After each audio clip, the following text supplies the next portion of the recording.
ചക്ക അങ്ങ് കറുത്ത് നിൽക്കുന്നല്ലോ. ചക്ക ഇത് വളഞ്ഞിട്ടുണ്ടേ. അപ്പോൾ അത് നമുക്ക് ഇതൊരെണ്ണം മുറിച്ചെടുക്കാം.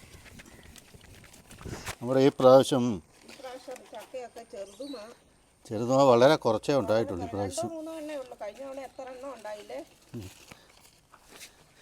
ഈ പ്രാവശ്യം ചക്ക വളരെ കുറവാണ്. ഇപ്രാവശ്യം ഉണ്ട്, എല്ലാം ചെറുതാണ്. പക്ഷേ ഇതിനകത്ത് കണ്ടില്ലേ, ഉണ്ട് കുറച്ച് ചക്ക. 1 2 3 4 5 6 7 8 10 ചക്കയുണ്ട്.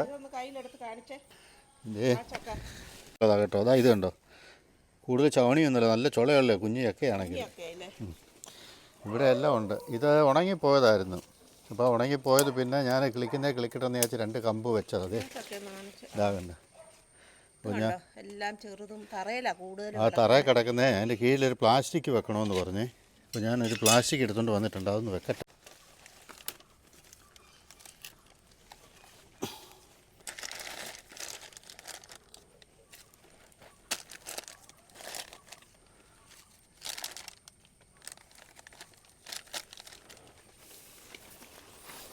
പ്ലാസ്റ്റിക് വെച്ചിട്ടുണ്ട്.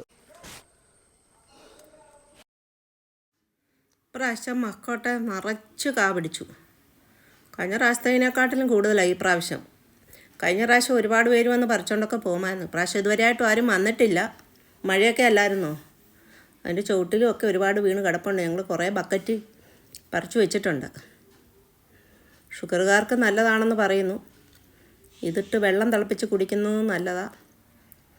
കുരുമുളകയിലൊക്കെ ഇപ്രാവശ്യം നല്ലവണ്ണം കാ വന്നിട്ടുണ്ട്. മഴയായത് കാരണം എല്ലാം നല്ല കൊലകുത്തി കാ പിടിച്ചു. ബക്കറ്റിൽ കുറച്ച് മക്കോട്ട പഴം പറിച്ചു വെച്ചിട്ടുണ്ട്. അപ്പോൾ എല്ലാവർക്കും ടാറ്റ, ബൈ ബൈ.